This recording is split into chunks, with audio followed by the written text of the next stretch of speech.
So Fpl decided to release some prizes today, about 20 players. So without further ado, let's get into it.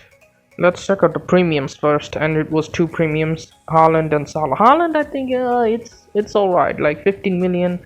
He was freaking highly owned last time around, like 70% owned, so he deserves to be like 15 million to get that ownership lower. Like, come on, the casuals are having a laugh. And Salah 12.5, maybe it could have been 12.0 because it's and like it's I don't know, was it and Arnie Slot, sorry, it's Arnie Slot, and like they're not gonna like perform like Klopp did. They're gonna underperform a little bit. And Salah, we don't know what's gonna happen with him. So 12 million could have been better, I think. But I'm fine with it, since there's some debate now between we should go without Haaland and get Salah and get some other price assets in. There were two goalkeepers released today, and the two really good ones that really performed that so well last season with their saves and points, particularly in the team they were playing. Pickford with Everton, Leno with Fulham. 5 million is great. We're still gonna get them.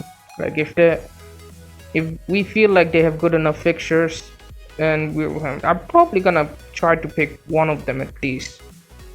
For the position changes, we got Semenya. He was a 4.5 million forward. Now he's a midfielder. He's now an even better option. We can double up on Bournemouth if they have a double game week, like Solanke and Semenya easily. And Kai Havertz, like, he could be great in a false nine, but I mean, come on, like, if they buy a new striker, he's done for. Like, he's gonna be back into the midfield. We don't know much about him. Like, he could be great, but it's not uncertain. Like, it's not certain that he'll be that guy. And Christopher Nkunku, 6.5 million midfielder. He should have been a midfielder last season. So I'm glad he's now a midfielder. And 6.5 is great. They've undervalued him as well. Maybe because he got injured. But if he plays regularly in the preseason, then we're probably gonna have him in our team. He could be a massive template pick. And Richarlison, he's dead now. He's fucked. Like, if they buy Tony or someone else as a striker, he's not gonna be playing as a striker or in the wings. He's done for. So he's now probably a worse asset than he was last season.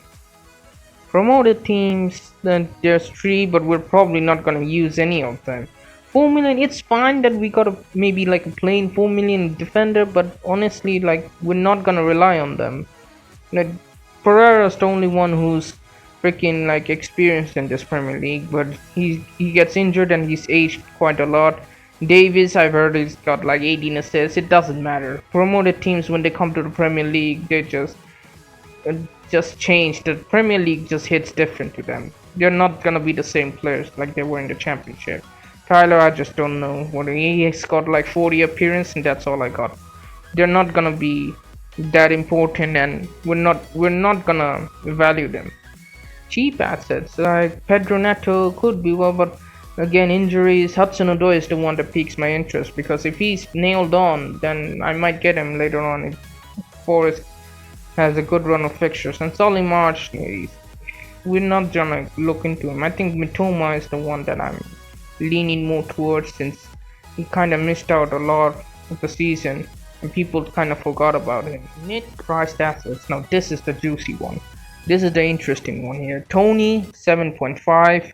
He could be great if he goes to Spurs. That's the thing I'm like hoping for. Like, he goes to Spurs, he could be exceptional. And Mateta, he's fucked. He's also fucked.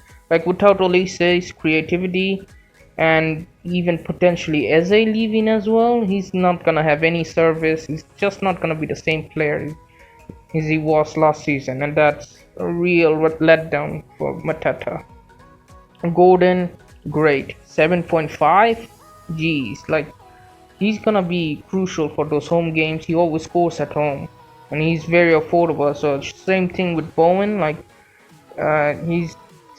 he's a bit inconsistent player, but he's a high ceiling pick as well. Like, he pops up with a hat trick and then 2 goals after that. Like, kind of random, but the 7.5 is a really good price for him.